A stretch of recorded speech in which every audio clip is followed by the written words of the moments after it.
I'm Nate Eaton, and joining me now via Zoom from his home in Utah is Braxton Southwick. Braxton is Lori Vallow's cousin. And I imagine, Braxton, the past couple of years, you've been following this crazy story as it's unfolded. But I want to go back to before all this happened and have you explain to me what type of relationship you had with your cousin Lori.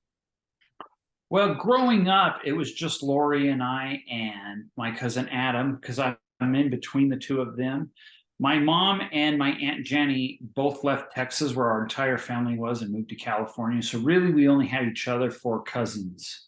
So we grew up, within an hour of each other. And growing up, we were just as close as cousins can be, I suppose. So when did you start getting interested in the prepper type emergency preparedness type stuff? I've always kind of been a prepper. I'd say I really, really got into it about 2001 after the terrorist attack and 9/11, and I really amped it up from there. I'd say Lori was probably about the same time she started prepping a lot. We talked a lot about prepping, and I'd call her and say, "Hey, have you read this book?" And she'd call me, "Have you read this book?" And so we kind of like fueled the fire for passion and prepping with each other, and talking about it all the time, and then encouraging each other to read books that we've read about it. So on a scale of 1 to 10, 10 being super extreme, you've got bunkers and gasoline and money, where would you play, and 1 being not at all prepared, where would you place yourself and then Lori on that scale? Well, as a prepper, you never feel completely happy with your preppings, but I did do the show Doomsday Preppers on National Geographic in season 2. I was the premiere Okay. that season, and we did that. I also did 8 TV shows on prepping, TV shows in America and in other countries. And then I traveled for National Geographic and promoted this show for a year, and doing different TV shows, and hosting TV shows. And we traveled the country doing radio and TV, promoting National Geographic's Doomsday Prepper. So I was really, really full into it. Lori was huge as a prepper as I was, but she really wasn't in prepping things like, having her food storage and, like you said, fuel and your emergency plans, and having your kids on board, and your training for living in the wilderness or tactical training with weapons. She really wasn't into that as much as I was. Okay, so there's the physical type of preparedness that, the stuff you just described, and then a lot of people have a religious aspect of it, a spiritual type of preparedness, as far as thinking that tied to, the second coming of Jesus Christ or whatnot, more than just earthquakes and hurricanes, things like that. Did you notice during these years in the early 2000s that Lori was she more focused on one or the other, or kind of both? She did more of the spiritual prepping. She did a lot of that. She moved a lot. And so I didn't think she had the place or the time to have physical preparedness things. So that wasn't her. Hers was more of not even as much as spiritual as just talking about it and wanting to be a part of it. It was huge in her life to be a part of it, and to experience it, and to be firsthand knowledge of it. That was what she really, really wanted. So I would imagine, did you guys kind of have the common ground between you? Like when you got together, were you talking about this type of stuff? And Oh, definitely, every time. All the time we talked about it. So every time I talked to Lori, we talked about it for sure. My wife and I went to Hawaii in 2017, and we stayed with her instead of at a hotel for a week. And that's pretty much all we did, was talk about prepping the whole time, and books, and our feelings and what we thought. I mean, it's just something fun for us, that it's a common thing that her and I had together. So we did talk quite a bit about it. right. So is she the type of cousin you'd say that you might not see each other or talk to each other for months, or years even, but once you see each other, it's back to instant connection? Yeah, that was our one thing that we were very connected with. We both were the same plane as far as talking about being prepared and stuff. We were both all about it. You mentioned books a minute ago, and I've had several people send me, ever since this story broke, a book called Visions of Glory, which is Phenomenal book. a story, from what I understand it, a story told to someone that the actual author is relaying an account and dreams and visions that another person had Yeah. about the last days. Uh-huh. So, and a lot of what we've heard about Chad and Lori, it seems, may have come from this book, or the ideas may have originated from that. Would you agree with that? Would you think that? 100%. So and you said it's a wonderful book. So what are some of the teachings, and do you think that that's where they got these ideas, or where do you think? No, not all of them, because it wasn't in the book. They got a lot of stuff from the book, but I like to take a book like that, which I thought was a phenomenal book, but everything you take with not a grain of salt, but you keep it vanilla. What she did was take it to the way extreme on that. And she did a lot of stuff out of that book. We talked about that book all the time. And I think I'm the one that called her and told her about the book when it first came out. And we talked several times about it, but I think they just kind of went from there and kept going on from it, excelled from just the book, what the book taught. And she just kept going from there, which you really can't do. You don't have the knowledge. And I think Chad, maybe, I mean, I only talked to him a few times, but I think they just kind of went to the next level with each other and just got out of hand with that book.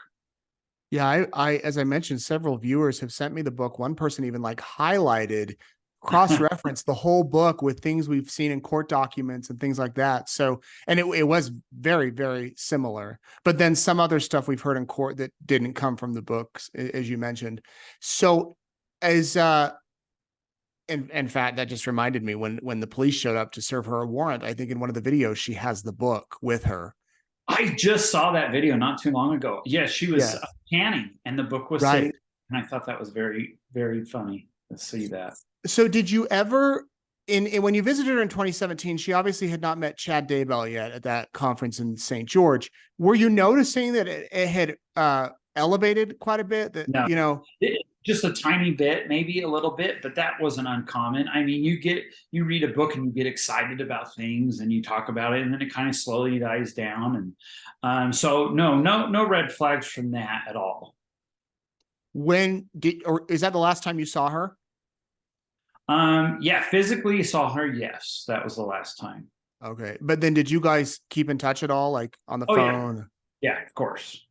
In fact, I was going back. We went to Hawaii in 2018. We're going to stay with her again, but then she ended up moving back to Arizona before our trip. So we ended up getting a VRBO right before we left. But yeah, that was the plan.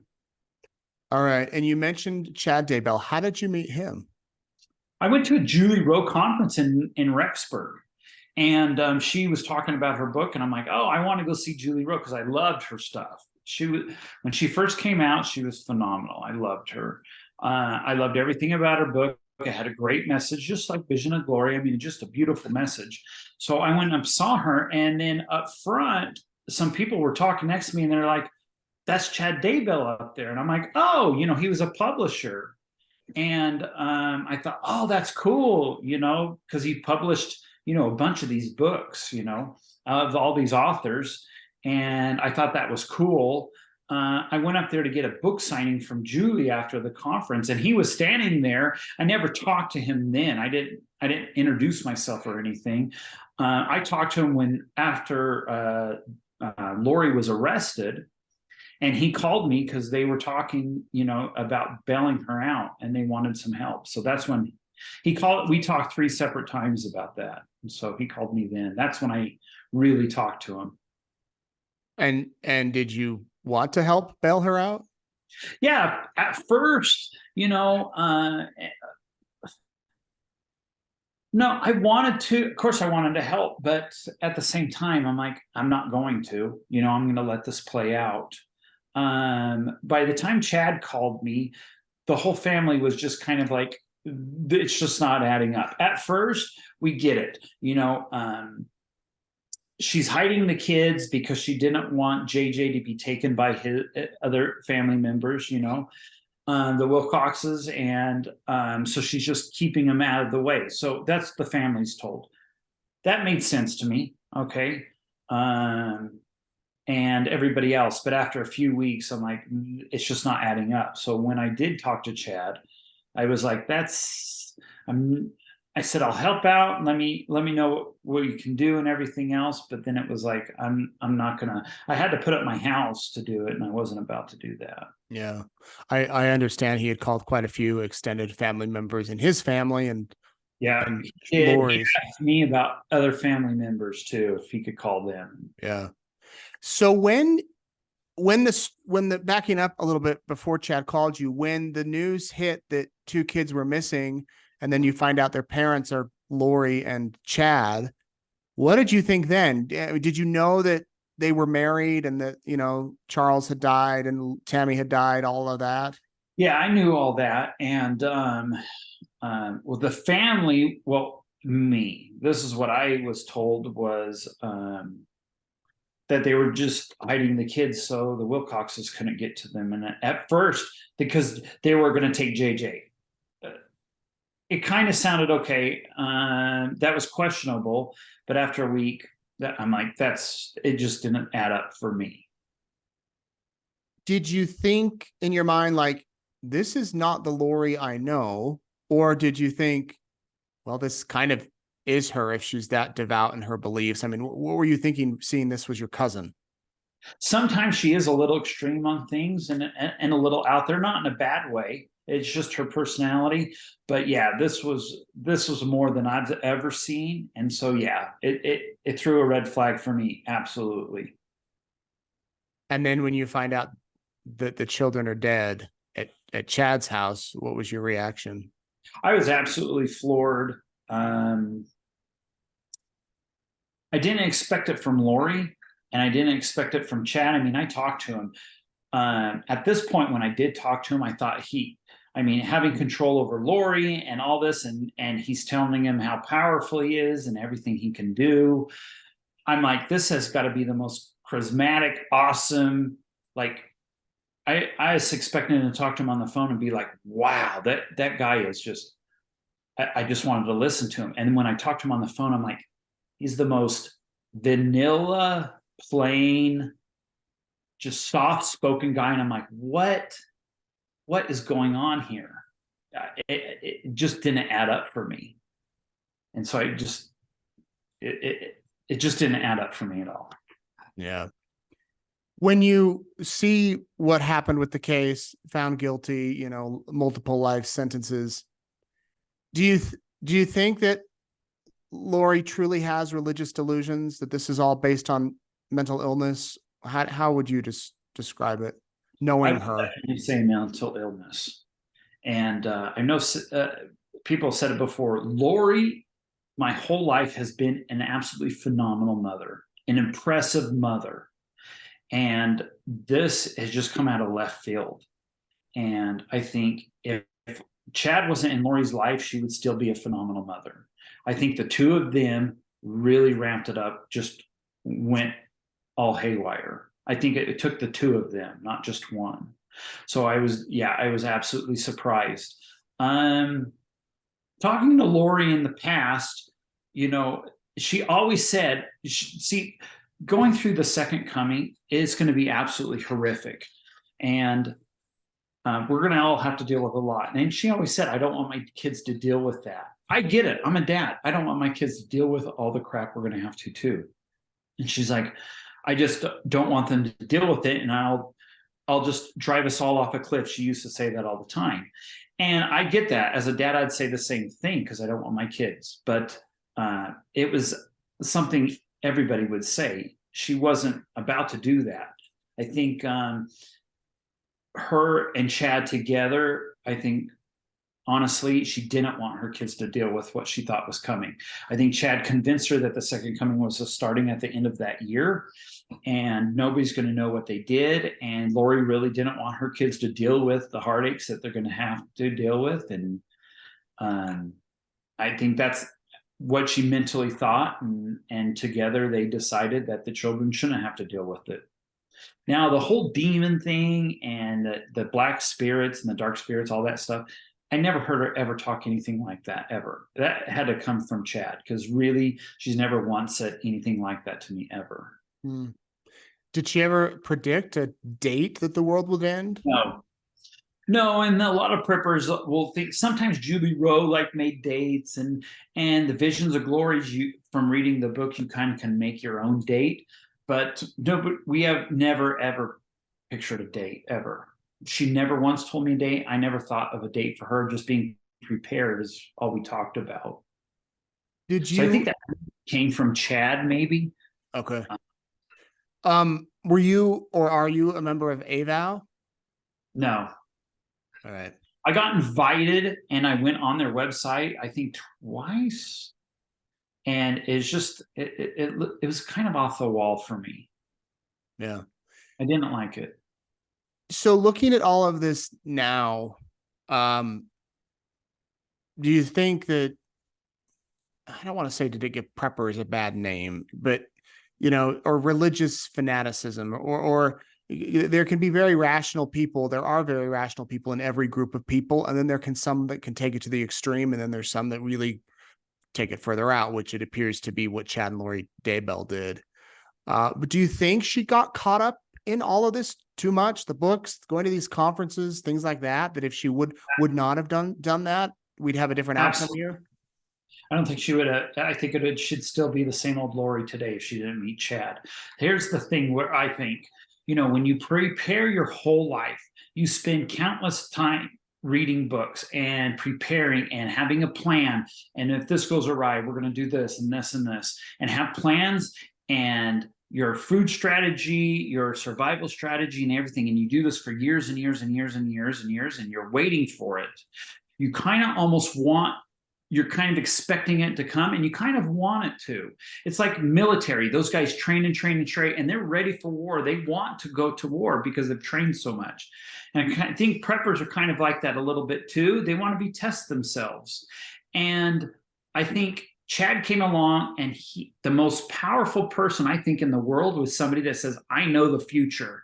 This is when it is. And Lori wanted that so bad that she kind of clung to it and kind of listen to him, because he said, I know the future. When somebody tells you they know the future, you kind of put them on a pedestal, and you're like, wow, I get to know the future. I get to be prepared and ready for this. And I think he kind of did that.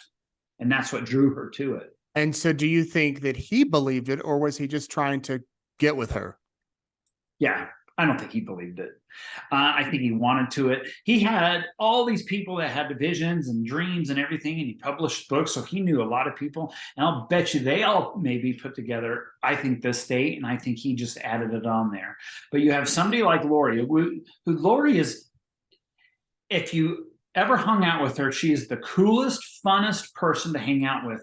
She's always happy. She makes you feel so good hanging out with her. And I know he got wrapped up in that. And then you got Lori, who's, beautiful, young, makes you feel good. And you got Chad. He's like, I got to keep up the image. I got to keep it going. He doesn't want to lose that.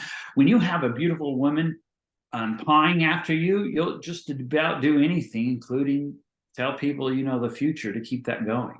Right. We all would. We all love that. We love that attention.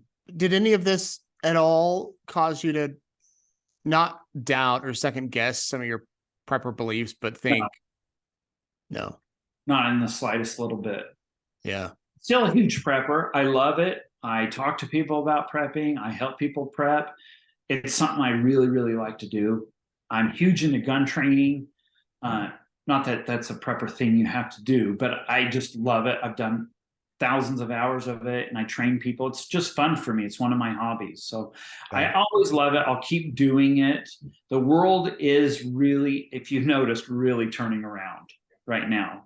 And so me and other preppers like me are all, that back of the hair on their neck is standing up at this point, all of us. And we're like, something's going to happen, whether it's in a year or two, it's going to happen. And we could feel it coming. Have you reached out to Lori, like written her a letter, or do you I want tried to? to, I tried to, and she didn't, I don't think she wanted to talk to anybody, the family. I did talk to her in jail. And I just told her, seriously, I love Lori. I still love her. And she's a phenomenal cousin, super good friend, because we grew up together since little kids. We were the only family we had each other.